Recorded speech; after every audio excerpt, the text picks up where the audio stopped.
y'all. Welcome back to Only Hope Podcast. I'm your host, Caroline Thornton, and today I have a very special guest, Alex Kaisharis, and she is a good friend that we actually met like 5 years ago, maybe, in a married small group, and that was just a really fun, sweet time.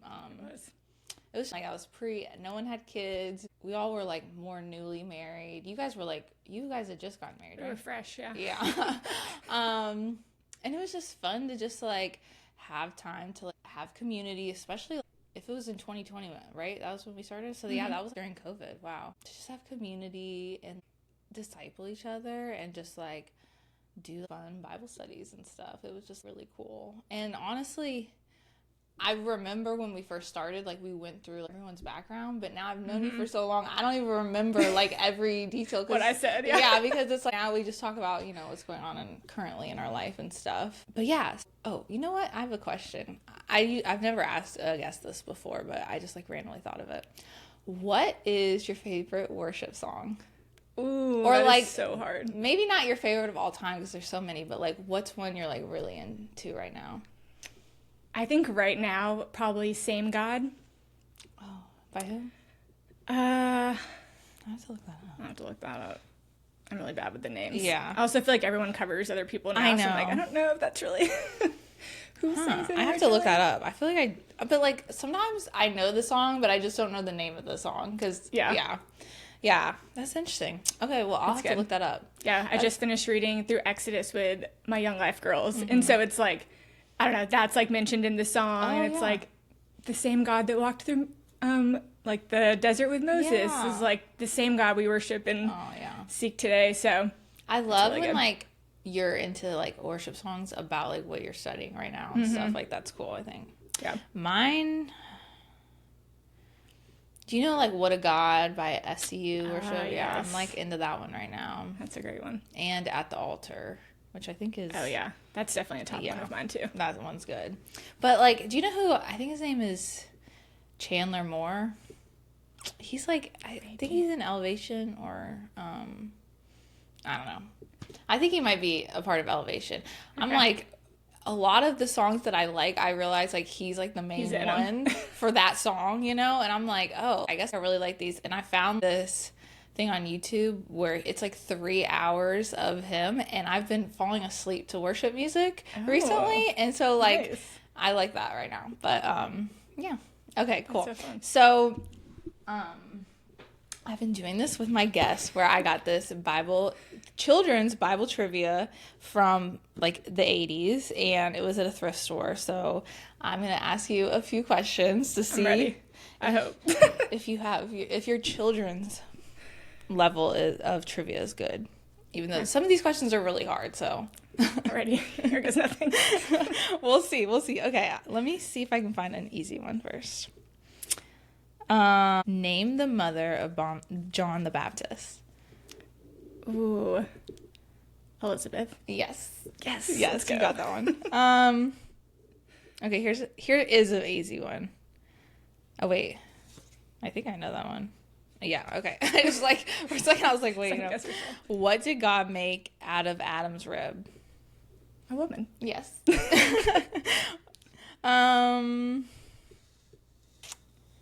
Who wanted to marry Rachel? I don't even think I know that one. Oh, yeah. That one's kind of hard. Jacob? Yes, you got it. We just talked about them at church today, so thank goodness that was fresh in mind. Yeah, okay, let me see one more.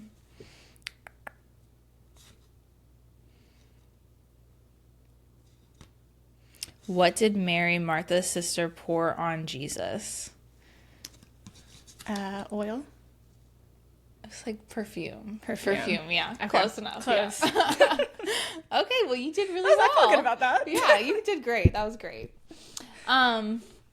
Okay, so let's just, like, tell me a little bit about your background, your childhood. Like, did you grow up in church? Like, how did you find the Lord? Yeah, so I grew up in church, going to church, was familiar with who Jesus was. Yeah. We went to Johnson Ferry Baptist Church growing up. Oh, okay. My parents got married there, so that kind of just like that's sweet. always had a special place in our home. I think is why we chose to go there. And then in elementary school, we pivoted, had some friends invite us to North Point. So started going there. Wow, that's crazy you've been going there that long. I know. Wow. It's kind of wild. Yeah. So yeah, grew up going there. Did all their ministries up to high school and whatnot. And then, yeah, was always familiar with the Lord. Didn't like have like as strong of a relationship as I do now, definitely. It was kind of like more off to the side. Like I had it, but it wasn't like my main focus in life per se. But yeah, in high school, did FCA a lot. Did Young Life here and there. Is that how you met Demetrius? Your husband? But he did do FCA also. Okay. I did see him there. So were you guys involved in that before you started dating? Okay, interesting. Yeah, separately. When did you start dating? How old were you? Or what grade 17, were you? 18. Okay. Seniors. Okay, interesting. Yeah, so it was December of our senior year. Oh, okay. Very interesting. Yeah, that's interesting because Greg and I started dating when I was a junior and he was a senior.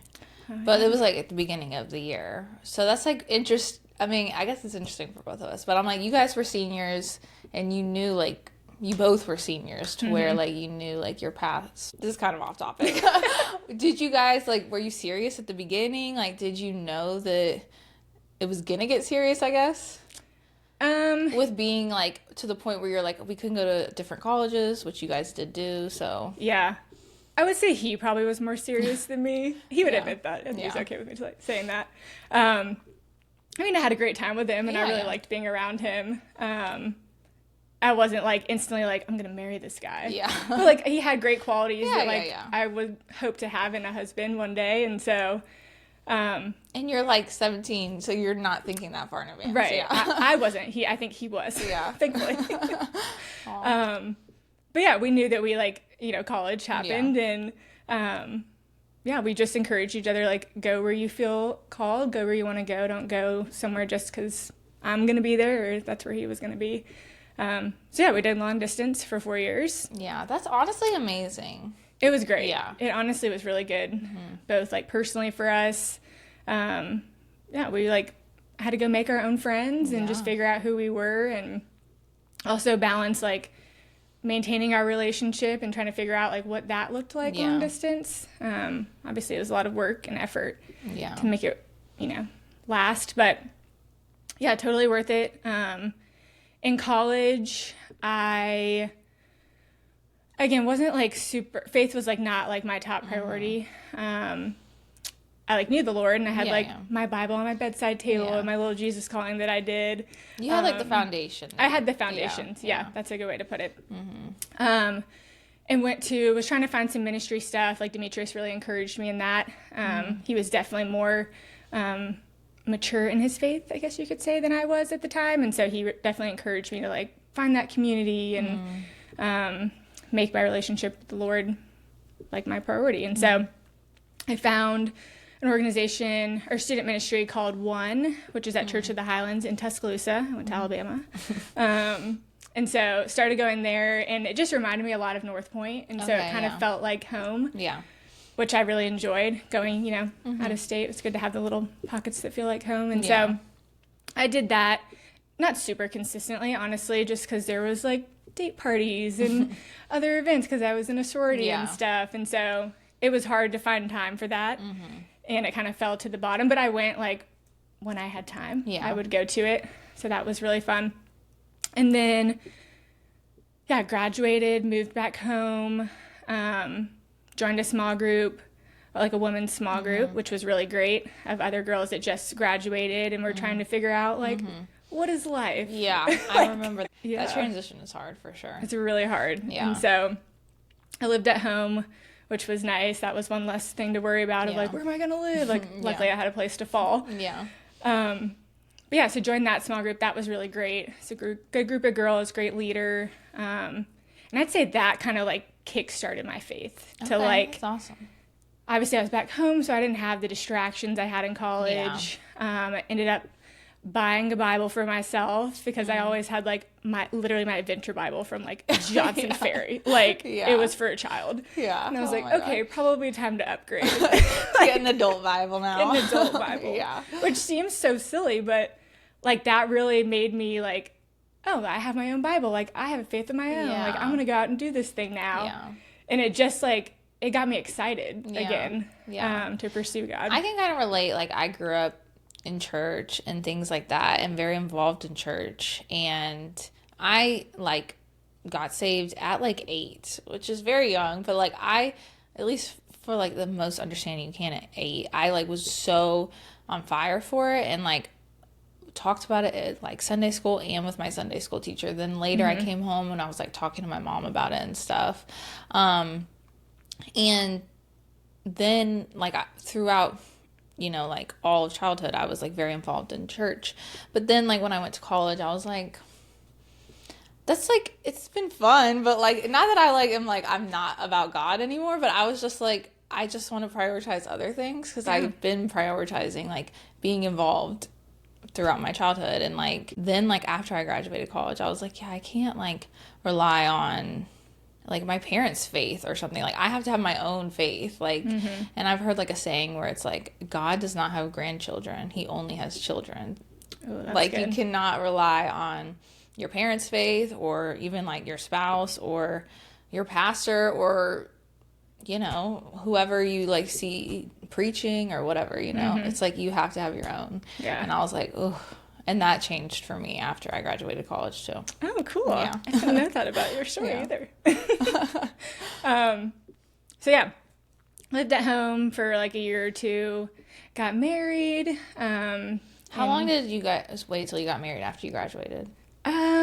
See, we graduated in May, got engaged that following January, January 2020, and then got married March 2021. Okay, yeah. Yeah. Wow. I know, crazy times. Yeah. Wild. But yeah, so then we got married, and I ended up signing up to volunteer to serve at Transit at North Point, which is their middle school program. Yeah. And so me and my brother actually signed up to do it together, which was really fun. Yeah. And you and your brother are like, what's the age difference again? We're 13 months apart. Yeah. That's amazing. Yeah, so we're you very guys close. are very close. That's fun. You like kind of have always had like a buddy to do things with. Yeah. Yeah. And we've always been like, not just like close in age, but like close in general. Yeah. And so obviously we have our tiffs when you grow up. Yeah. But he was like my best friend. So Yeah. Oh, that's so sweet. it was fun to serve middle schoolers with him, which was a wild ride. Yeah. And this is what like I was really wanting this episode to be about. I feel like Alex is one, you're just a beautiful person inside and out. You really are. Like, you know, like one thing about you is like you just radiate Jesus. You really do. Like I've never seen you like talk bad about anyone. Like you just have such a pure heart, and it's just so sweet. And you also have a heart to serve. Like I've seen that, and I see both you and your husband Demetrius do that. But really, like it's so interesting because I see, not that everyone's like this, but some people can be like that, where they're like, oh, you know, you go to church and then they say you need to sign up to serve, and you just like are like, okay, I just got to check the box off. And they don't really have like the heart for it. They're just like feeling like this is what they have to do, kind of like a works mentality. And I just see like your heart is really in serving kids, which is so important, where you're helping like the next generation, discipling the next generation. That's like one of the most important things you can do. So so what made you, I guess, decide to sign up to serve at the middle school? Like what kind of pulled you to do that? Yeah, so I signed up. I didn't have the greatest experience in middle school, and so just with like a small group, like I just didn't feel like it. I don't know. I just didn't get as lucky, I guess. And so I wanted to be what I didn't have. Okay. So that was kind of my like. And you were going to Transit, like that program in North Point when you were in middle school? Yes. Okay. Yeah. Yeah. Okay. Interesting. And so, yeah, that was my heart behind it. Yeah. And yeah, I just fell in love with it. And like like you said, there's such a need for these kids to have mentors in their life. Yeah. Like, you think you know what they're going through, but you really don't. Yeah. Like, the things they deal with, and they just, I mean, at the end of the day, they just want to be seen, and they want to be heard, and they want someone that's not a parent in their life that is like, that knows Jesus. And because like, and that's what's great about like how, and you started so young, right out of college, where that's great, where there's a age gap, but not this big age gap. Like, it feels so big of an age gap with your parents, you know, where you're just like, you don't understand, you were like a kid a lifetime ago, when it really wasn't as long as they think. But like, when it's like younger kids or like younger adults, you feel like you can relate to them more. And also, like, you and Demetrius are like fun, young, vibey people, so like it just helps. Yeah, we definitely had a sweet spot of like, we're not too old where we're not cool. Yeah. But we're young enough to like, we could still be cool. No, like, you guys are still cool for sure, yeah. So, did that for 3 years, middle school program. And then I had a good friend of mine that led Young Life in college and out of college. And so. And you were involved in Young Life growing up, or like in college? Not in college. Okay. I did it a little bit in high school. Okay. Like, went to their camp and stuff like that. But not like super involved. Like, it didn't cross my mind that like, oh, I should serve in Young Life. Like, I never thought about that. But when we moved, me and my husband, once we got married, we live up in Cumming now. And so my friend was like, oh, I think like the directors of your county like live right across the street from you. Oh, we were like, oh, cool. Like, we'll keep an eye out for them. I don't know what they look like or anything. And so we knew that they were like close by, and we knew some other people in the county that were leading. And so it was always kind of like in the back of our mind. And then one of my good friends started leading there. And so, but I was already serving in transit, and I was like, this is kind of a lot. Like, I don't want to spread myself too thin. Job. You're a newlywed. Like, you have to pour into other things. So trying to balance it all.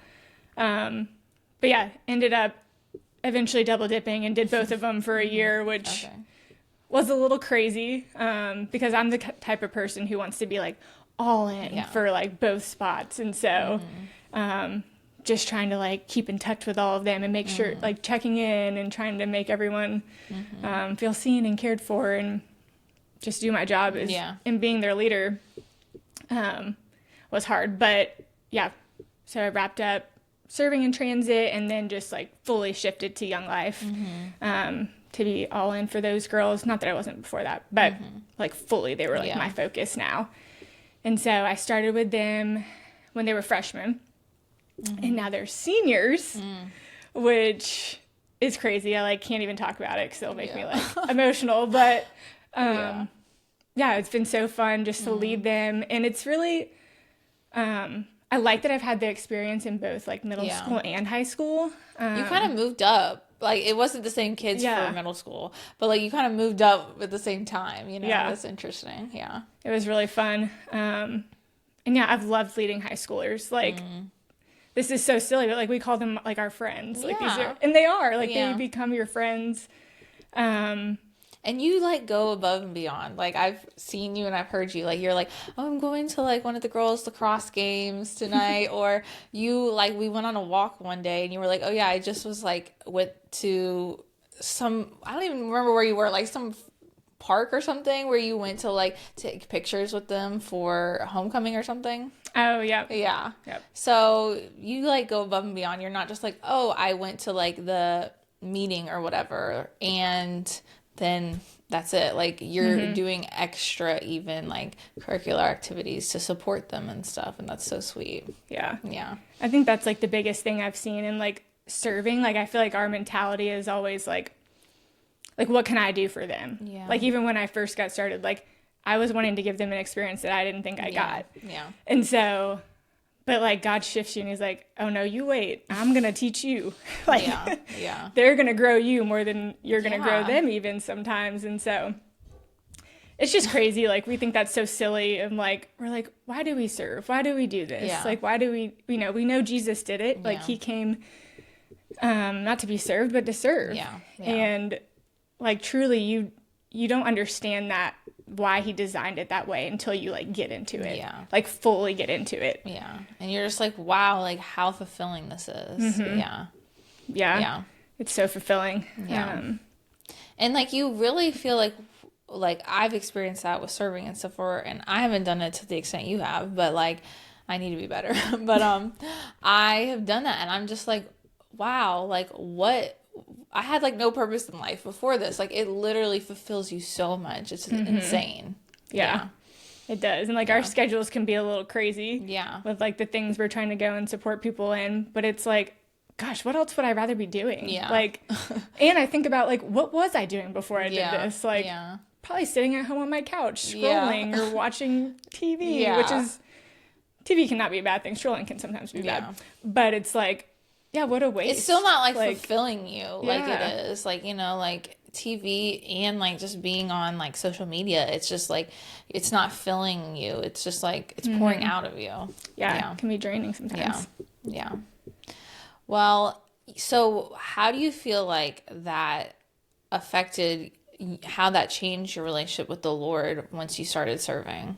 Yeah. I mean, it changed it like tenfold. I feel like, honestly, a lot of, because like, not that you have to be perfect to serve, but like, I want to know things. Like it really encouraged me to like be in the Word and like really understand it, not just like read it and move on, but like really like digest it for what it is. So it's challenged me in that way. Like I want to be on it. Like when they ask me like trivia, like I want to know the answers, you know? And not for any other reason than just to like be knowledgeable of the Lord and like his stories and stuff like that. So yeah, just holding like, they hold me accountable, honestly. Like they make me want to be a better person. So I think probably that's been. Yeah, that's awesome.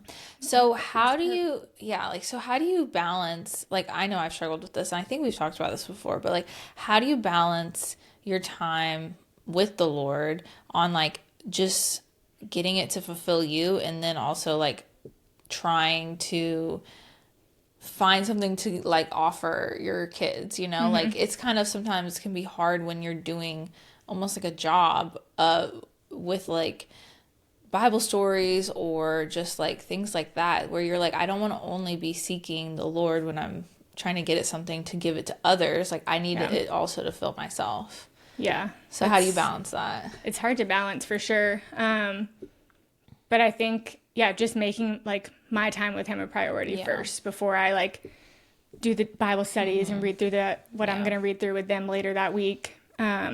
Just making sure that I'm getting filled up and that it's something that like, that I'm not counting my time, you know, reading through their Bible study as my time for me. Okay. That makes sense. Yeah. Which can be easy to do. It's like, oh, well, I'm in the Word. We're good. Yeah. So like I checked off 2 boxes. Right. It's a 2-in-1 deal here. So just really making that like a priority. And I don't know, I've just felt like a fire inside me like the past couple of years where luckily like I want to get up and read the Bible for myself. Like I want to hear the rest of this story that I'm like reading through. And so I'm grateful that God has put that into me. So it's made it easier. Yeah. I've experienced that. That's how I've been feeling like the past few years too, where I'm just like I've done it to where like, oh, instead of like watching TV before bed, I'm like, wait, I was reading this morning and I really want to keep reading to see like what happens, you know, like even if I know technically the ending of the story from just like hearing it, like I want to read it and digest it for myself. Yeah, I totally get that. People say the Bible's boring. I don't know what part they're reading. Might be a different Bible. Crazy. I mean, especially when you get to the Old Testament, I'm like, this stuff that was going on is insane. Like, if you think about like fantasy and like all these movies and like books and stuff, a lot of them are getting stuff from the Bible, you know? This stuff is crazy. And like, yeah, I'm all up in the Old Testament right now. Yeah. It's so good. Yeah, it is. And people like are like, oh, I don't like the Old Testament. I'm like, no, it's actually so fascinating. Yeah. And I used to be that person. Yeah, I'm like, that's intimidating. I'm not reading that. I was like, like even I used to like not like Genesis. I was like, okay, like to Genesis like 1 to 3. I'm like, yeah, like the beginning. And then once it gets like to Cain and Abel, I was like, no, this is boring now. And now I'm like, I didn't even realize how big Genesis was and how much is in there. It's insane. It's jam-packed. Yeah, it is. It is. So how do you balance serving and then also, and like I said, like you're doing extra things to help serve, you know, to be there and support your girls. And then like you have a full-time job, you have a husband, you like get together with friends, you also are a part of your own small group. Are you doing more than one, or is that okay? Yeah, I recently joined one with all the Young Life like girl leaders. Oh, We do okay. one every other week. And then are you still in that married small group? No, Okay. so yeah, talk about managing your time. Yeah. There are some things that we realized we were overcommitted, Yeah. and so we cut back from that.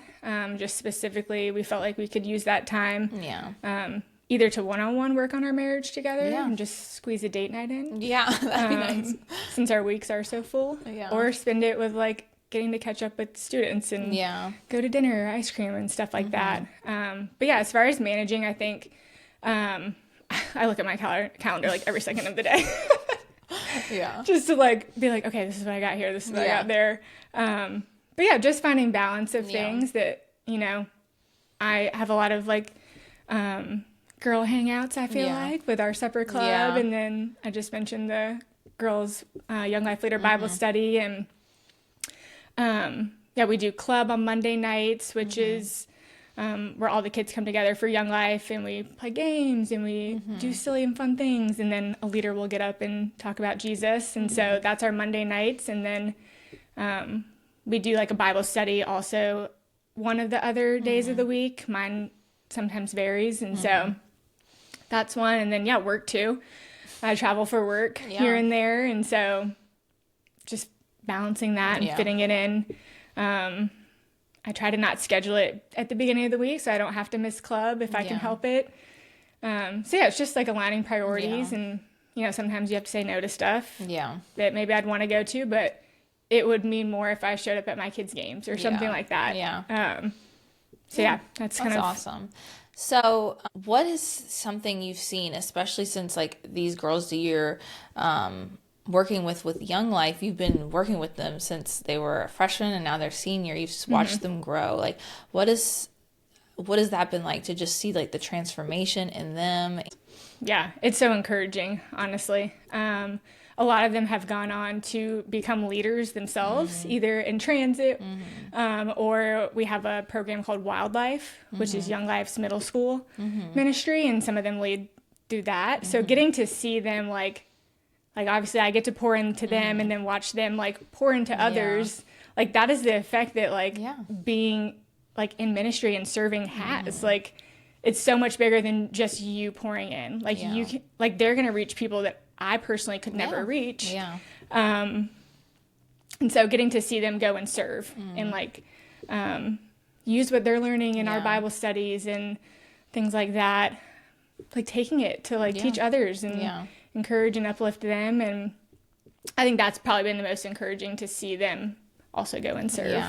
But also just watching them grow in their faith and be bold and invite new friends to come, and you know, just having conversations even with strangers. And so that's something we're really working on. We just started a new study called Sharing Your Faith. And so I think I might have a different answer for you when we wrap that up. So just watching them start to live their faith out has been really cool. That's so cool. So a lot of like this newer generation, a lot of people talk bad about them. They're you know, so wrapped up in like social media, their phones, TikTok. There's so much craziness going on. Like school's different than even the way when I grew up, and like you're just a little bit younger than me, even like with you. And like, how do you see how this generation is changing in a good way? Because I feel like a lot of people talk very negatively about it. And I think I'm seeing like, you know, like our world has gotten very dark, but I feel like this newer generation is actually like, no, we don't like this, and they want change. Oh yeah, they're ready. Don't write them off. Like these kids, like there truly is a revival happening. Like everyone keeps saying it, but it's like there is. Like these kids, they know they need Jesus. And they're trying to figure out like what specifically do they need him for, and they're asking questions, and they're coming to like Young Life and church and stuff like that. Yeah, I think they just know there's something missing. Yeah, I believe that. Like, it's obvious that, like, these worldly things are not fulfilling people. Like, it's becoming so obvious. So I think they're like, okay, well, that's not the way. So I want to find the way. Yeah. Yeah. And I think the biggest thing too, like with serving and like people that are in like our age, like they need role models. Like they need to know what it looks like for a woman to like of God to follow her faith and pursue that and make that like a priority. And so yeah, it's so important because a lot of them, like, they have broken homes. Like, they don't know what, like, a godly marriage even looks like. Them just knowing you and knowing your husband and, like, it's really cool to see. Like, I think you and Demetrius are such good examples because you guys have been, like, so obedient with the Lord. And it really shows. Like, life is hard and, like, struggles happen regardless if you're obedient or not. Like, they can just happen because we live in a sinful world. Like, diseases can come, like financial struggles can come, things that you can't control, you know, but all the things that you can control, feels like you and Demetrius really are just like obedient to the Lord, and it shows that like life doesn't have to be as hard. Like a lot of things that we deal with are consequences for our actions also. And so it just is like God leads us to do these things and to obey his commands because they are better for us. It is going to make us happier and thrive more in our lives. And so like I feel like you and Demetrius are a good example of like this is what your life can look like if you actually are obedient. Yeah. Well, thanks for saying that. I mean, that's our goal. Like we want that. Yeah. We want to encourage other people to be obedient because it is so like fulfilling and life-giving, and it's the best life we've ever known. Yeah. Truly. Just being obedient to God. It's like people make it seem like, oh, like being in sin, like that's where freedom is and that's where like the fun is. And if you're like a boring Christian who's like obeying God, then you're just like boring and not fun. And it's like, no, you're you're dealing with a lot of things that other people don't have to deal with, you know? Like there's a lot of consequences and heartache that can come with those sinful actions. So it's like it's really cool to see just like how you guys, and like I've seen it throughout like your relationship and stuff, how you guys have just stepped up and been obedient and just followed hard after the Lord. So it's so cool, you know, like how in the scripture says like first seek the kingdom of God, and I feel like I've just seen that with you guys. Yeah, I love that verse. It was actually my background for like a long time. Oh, really? And it's like, it's so true. Like it really is. Like when you seek him first, like everything else falls into place. Does. Yeah, it's like, of course it does. Like he said that. And I don't know why sometimes we doubt that like would be true. I know. Yeah. But it is. Yeah. It's just like so inspiring to see just such a couple that steps out in faith and is bold in that. So it's been like an honor to watch and like to be able to witness it for me. And like I said, like we met like 5 years ago now. So it's like, and it's fun to just see like how you guys have changed. It's inspired me. So yeah. Oh. Yeah. Well, you inspire me too. I mean, talk about obedience. Look at us sitting here. Like, this is crazy. And that's the thing too of like, obviously I said yes to be here because like I'm trying to tell my girls like be bold, go where God calls you, and it's like I can't say that and say no to this. Like that's crazy. That's true. And so that's another accountability of like, okay, I gotta practice what I preach. Yeah. That's awesome. So besides the Young Life girls where you are like you feel like they're holding you accountable, how do you guys like just use community just in your own lives, whether it's like people that you guys are in small groups with or whatever, friends, to like hold each other accountable for, and how do you try to like walk that out? Yeah, community is huge. I would say we've been in married small groups. That's been a great community for us. Especially when we were early on in our marriage, trying to figure out, okay, well, how do we do this thing? How do we do it well? Let's put it that way. And in a way that honors God. And so that was huge. To have that community and just be honest with like what our marriage was dealing with and what when we were going through stuff, to learn how we can anyone help us? And what are we doing here? And B, like almost every time we had like shared a struggle or something we were going through, someone was like, yeah, me too. Like, I've been there. It's hard. Like, I think that's the beauty of community is it shows you're not alone. Yeah. Like so often we want to think, oh, this is just me. I'm so alone. This is so hard. Yeah. And it's like, it's not a lot of the time. And so the married small groups gave us that affirmation and helped our marriage go well and be strong, and how to center it around God, and just, I feel like all the studies we did too were super helpful. And then, we've got great community with the young life leaders that we lead with, which has been such a blessing, honestly, and part of the reason why we took a step back from our other married small group, because we were like, we have this great community right in front of us. And not that the other one wasn't great, but we just felt like we were spreading ourselves a little too thin with community. And we were like, God gave us this, like, let's dive into this. Yeah. And so that's been great too. And obviously, like, another example of like, they get it. Like, they lead high schoolers too. Yeah. And so they know some of the struggles that come with that. And that's been cool too, because they're not all married. Like, it's very diverse. Like, some of them are straight out of college. Some of them are still in college. Some of them are single, looking to get married, all these different phases of life. So that's been kind of fun to like... Because you kind of been like in the same groups for a while, where it's like newly married, you know, kind of same age group type of that. Yeah. So it's kind of been fun to diversify our community, if you will. Yeah, it helps you grow a little more with that. Yeah.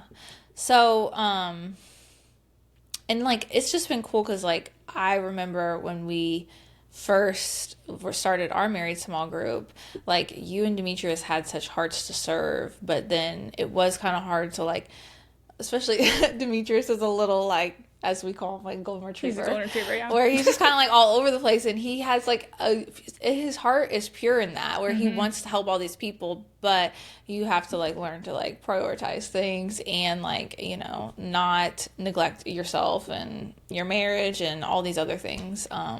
So it's been really cool to see like that you guys have, you know, been able to figure that balance out.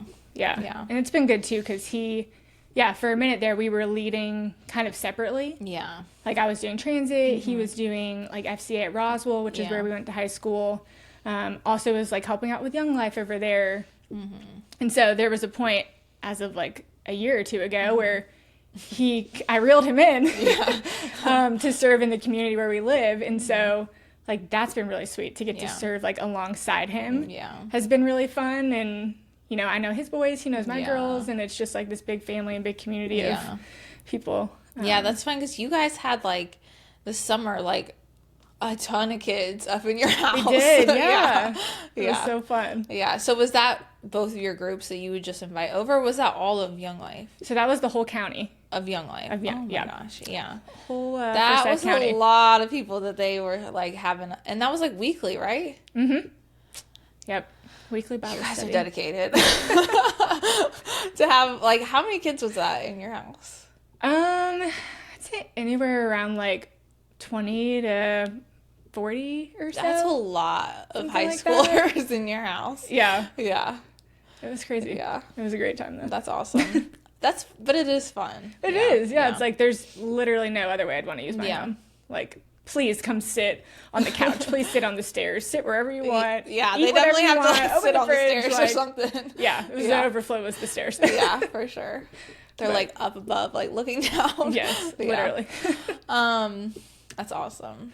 So it's so cool that you guys like you guys both grew up here and your parents are still here and stuff. Like, how has that, like, I've been to church with you guys and your parents are there and stuff. Like, how has that helped you guys? Like, that's almost another level of community that you guys have, where like you have your parents around, you can go to church with your parents to hold you accountable for those things. Like, can you dive a little deeper into that? Yeah, it's really sweet to have my parents come to church with us. And they actually just recently started serving in Wambaland, which is like the little kids. And so, that's something we like, they know that we do that, and we find so much joy in serving. And so it was really cool to like encourage them, like, hey, you guys should do that too. Like, it's so good for you. And God calls us to it. So they started doing that. They also got plugged into a small group, which was really fruitful for their marriage and what they were walking through. And so, yeah, like we're all holding each other accountable, right? And it's really fun to be on mission together as a family. I think that's really special. And it really is, yeah. Yeah, it's been good. That's awesome. Is there anything else you wanted to add? I guess if anyone's on like the fence of serving and you're like, maybe that's my next step. That's what I need to do. Or maybe this conversation has convicted you. Yeah. There's a verse. It's Matthew 16:25. My goal is to get better at memorization. So I've been trying to do that. So. I'm really working on it. Yeah. But it says, for whoever wants to save their life will lose it. But whoever loses their life for me will find it. Yeah. And I feel like that verse is literally serving. Yeah. Like, and you don't get it until you're like in it. You're like, wait, I have to lose my life to find it? I don't want to lose my life. Why would I do that? Yeah. But it's like, when we give away so much of our time, so much of our energy, finances, you name it. And it's like, I've never felt so full. Yeah. I've never felt like so fulfilled and like with such a purpose in my life. And if that verse doesn't make sense to you or you don't get it, like go try it for yourself. See what it's like to truly give away your life. Yeah. And you'll experience that. So if someone's like, okay, maybe I should start serving, where do you think, and they're like, but I don't know where to start. Like, what would you recommend to them? Yeah, I think I really enjoyed starting like in a church. Yeah. Like they're very, like North Point, what I experienced, they were super organized. Like they give you the content to go over with your students, and they do the preaching and you just get to follow up on what they've already said. So if you're nervous and you feel like, I don't know what I'm doing, I don't know the Bible well enough, I don't know all this stuff, like we're never going to know it perfectly. Just dive in, and I'd say start with your church. Like that's a great place to start, especially if it's already like home for you. So invest and, where you're at.